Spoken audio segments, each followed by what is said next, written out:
Salamünaleyküm, hər birinizi xoş gördük. Yeni bir videomuzda sizlərlə birlikdəyik. Videomuza başlamazdan öncə sizlərdən xahişim videolarımızı bəyənib paylaşmağı, öz fikirlərinizi bizlə bölüşməyi unutmayın.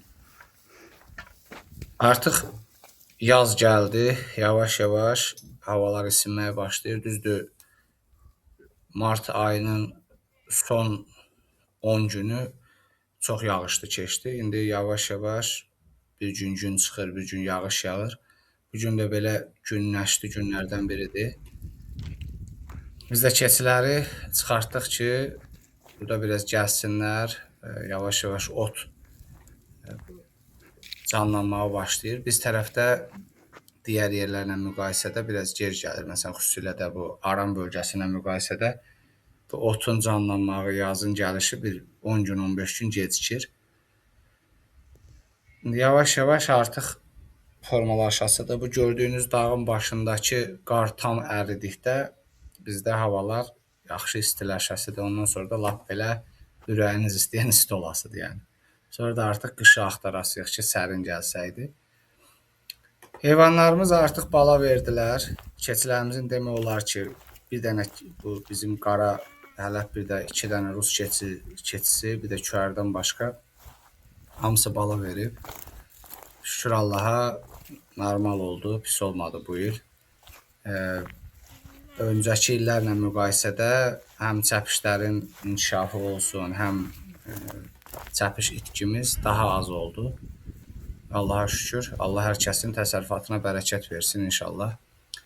Bir də bizim bu keçən ilki çəpişlərimiz var idi. Onlardan artıq ikisi bala veribdi. Bir 5-6 dənəsi də bala verməlidir. Bunlar qaçaq təkiyə gəliblər. İndi yəqin ki, bir həftə, 10 gün, nə bilim, yarım ay, bəzisi 20 gün sonra bala, aprelin sonuna qədər bala verib bitirəsidir bütün hamısı. Demək, bugün nədən danışmaq istəyirəm? Keçən dəfə bir qardaş soruşmuşdu. Mən də indi təcrübə elədiyim qədər, bildiyim qədər öz fikirlərimi bölüşməyə çalışasıyam. Bir qardaş sual vermişdi ki, dağlıq ərazidə yerli keçiyi saxlamaq sərfəli olarmı, ətlik kimi, yoxsa südlük kimi, hansı daha yaxşı olar? Açığı bizdə dağlıq ərazi deyil, gördüyünüz kimi bizdə düzənlikdir, amma aşağı-yuxarı keçidir, yəni harda saxlamağınızdan asılı olmayaraq. Onun bir saxlanma qaydası var, baxım qaydası var.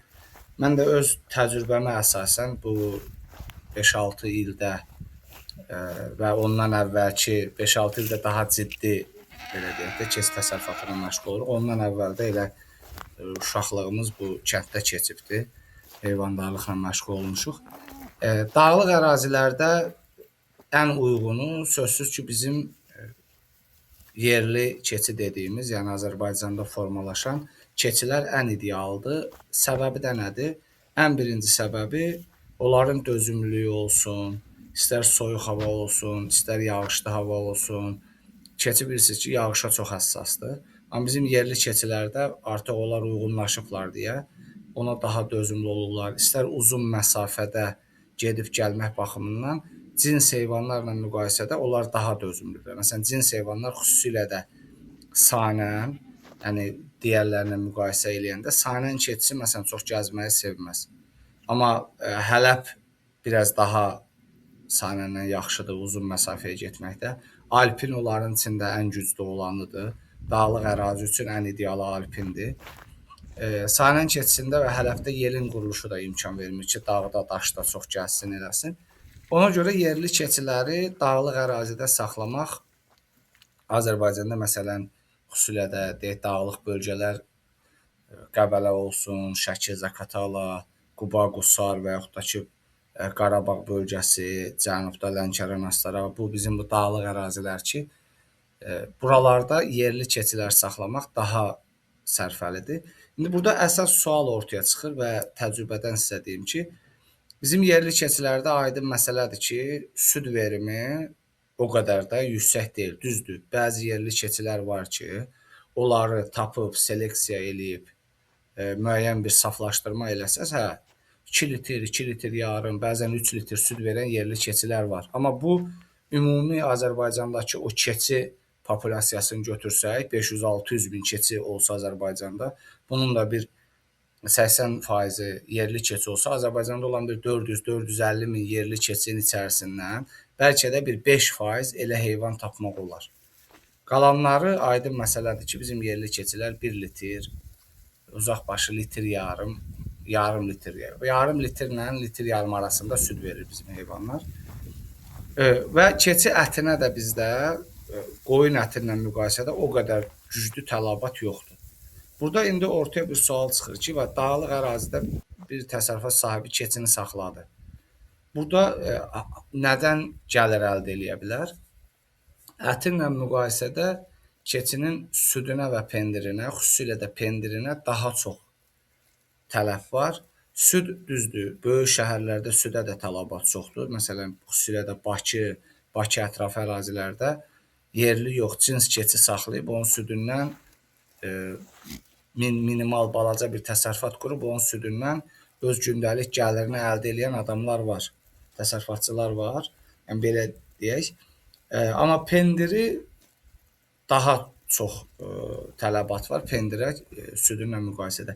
Ona görə burada təcrübə göstərir ki, dağlıq ərazilərdə əgər südlü kimi saxlamaq istəyirsinizsə bir heyvanı, bir yaxşı ən azından 1 litr, 1 litr yarım süd verən yerli keçiləri əldə eləyib, daha sonra onları mələzləmək ən ideal variantdır. Çünki mələz olanda, məsələn, 1 litr süd verən bir keçiyə Hələb, Sanən və ya Alpin təkəsini qatdıqda və yaxud da ki, Mursiyananın təkəsini qatdıqda alınan balanın süd verimi 1-2 litr arasına qədər qalxır rahat. Hətta bəzən, məsələn, Sanənlə qarışdırdıqda, Alpinlə qarışdırdıqda bu 2 litr, 2 litr yarıma qədər gedir, çıxır.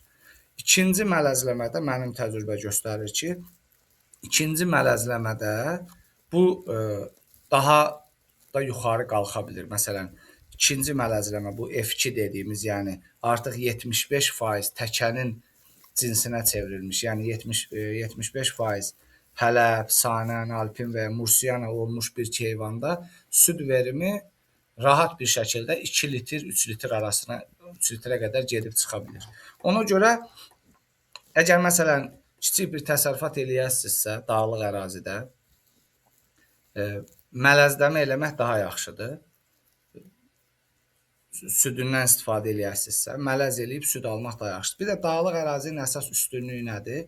Həmin ərazilərdə demək olar ki, keçi elə bir heyvandır ki, il boyu özünə yem tapa bilir, ot tapa bilir yəni.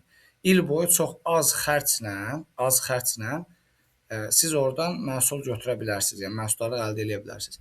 Bir digər məsələ isə budur ki, məsələn, əgər geniş ərazi varsa və otarma imkanı varsa, onda gərək böyük yerli keçilər 1 litr, 1 litr yarım süd verən heyvanları sürü şəklində 100 dənə, 200 dənə saxlayıb, bu zaman onların məsələn ilk 4-5, deyək ki, 4 aylıq, 5 aylıq balalarını ətlik kimi satmaq olar.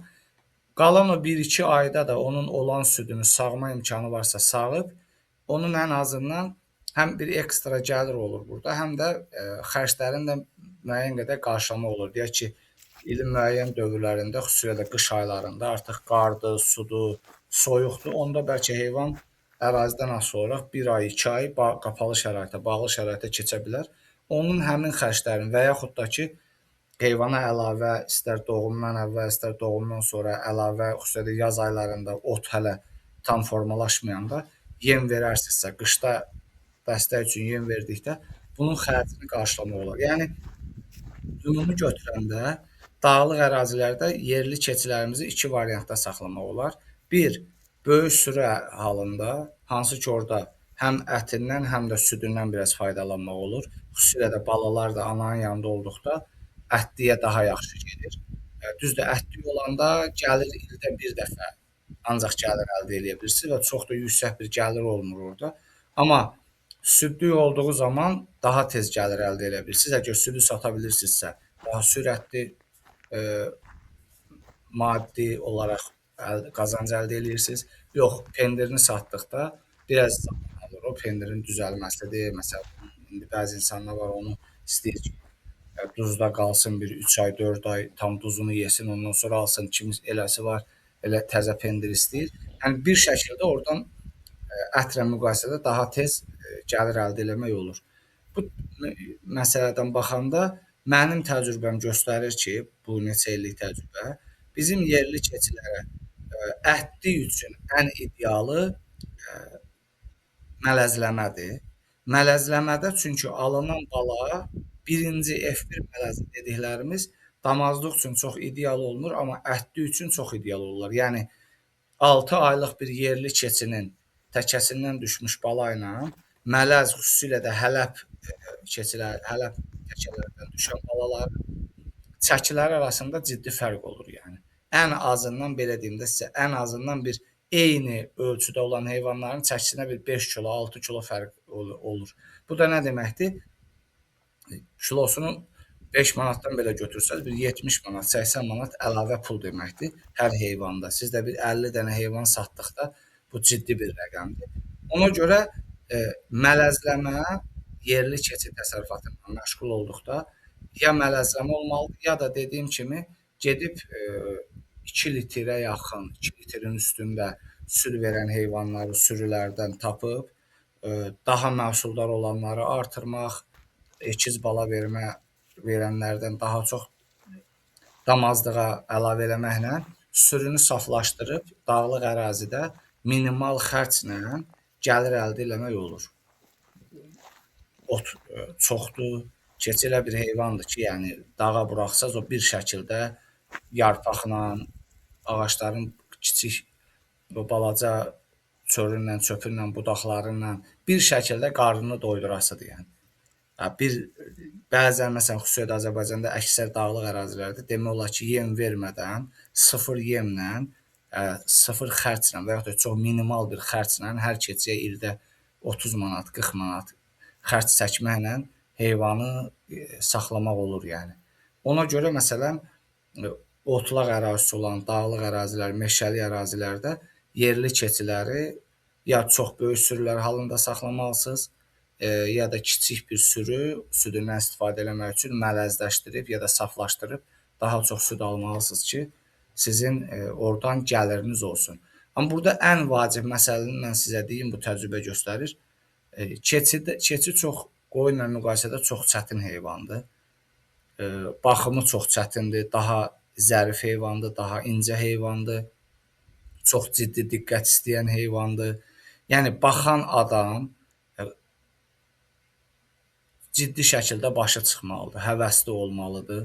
O heyvana çox balaca uşaq kimi ona diqqət eləməlidir. Yəni yoxsa belə hələ bu cins heyvanla alıb cins keçi saxlayasınızsa, burada çox böyük diqqət istəyir.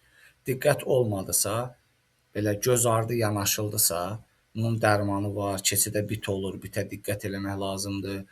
Xəstəliklərə qarşı keçi daha həssasdır qoyundan, vaxtı-vaxtında vaksinasiya olunmalıdır, baxım düzgün olunmalıdır, şərait düzgün olunmalıdır ki, oradan fayda götürülə bilsin. Yoxsa bu təcrübədə bunu görmüşəm neçə illərdə insanlar təsərrüfata başlayıb bir neçə il sonra atır o təsərrüfatı. Çünki biz dədə-babadan öyrəşmişik qoyun təsərrüfatına. Qoyun elədir ki, başına vur getsin, otlasın, gəlsin, gəlir əldə edə. Ümumi olaraq bu qədər.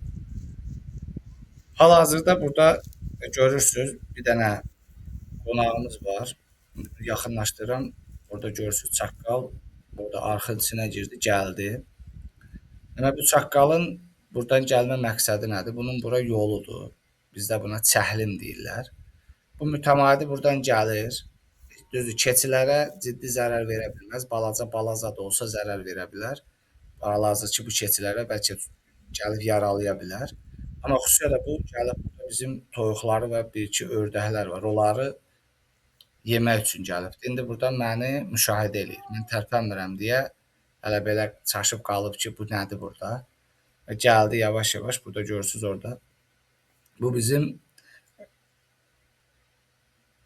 daimi müştəridir deyə. Bura bunun çəhlimidir və bu əraziyə bu çaqqal baxır. Bu ərazinin bütün məsələlərinə bu çaqqal baxır. Gəlib buradan izləyir ki, görəsən bu keçilərdən nəsə əldə eləyə bilərəmmi və yaxud da ki, burada toyuqlar zadlar olurdu. Hardadılar? Bəlkə bir dənəsini götürüb gedim. İt də bağlı olduğuna görə hal-hazırda rahatdır ki, it oradan yürüsə də onu çox Vecnə deyil o. Görək nə arasıdır. Müşahidə eləyək. Aha, hiss elədi, məni gördü deyəsən. Biraz da irəli gəlir. Yavaş-yavaş yaxınlaşmağa çalışır. Aha, yox, məni gördü, artıq bildi ki, bu təhlükədir. Qaçdı geri. Aha. Biraz buna yaxınlaşıb daha yaxşı çəkə bilərikmi? Hal-hazırda baxır. Tam dəqiqləşdirəməyib ki, bu kimdir. Həm də hər gün bizi burada görürdü ya, bu tam alışıb artıq, yəni. Keçilər də bayaqdan mən görmürdüm onu o tərəfdə, amma heyvanların hissi daha güclüdür. O çəpərin o özündə olandan belə keçilər ona baxırdı, sonra bəri keçdi. Bir dənə buna bir yaxınlaşım görüm neyləmək istəyir, məqsədi nədir bunun. Hələ baxır oradan.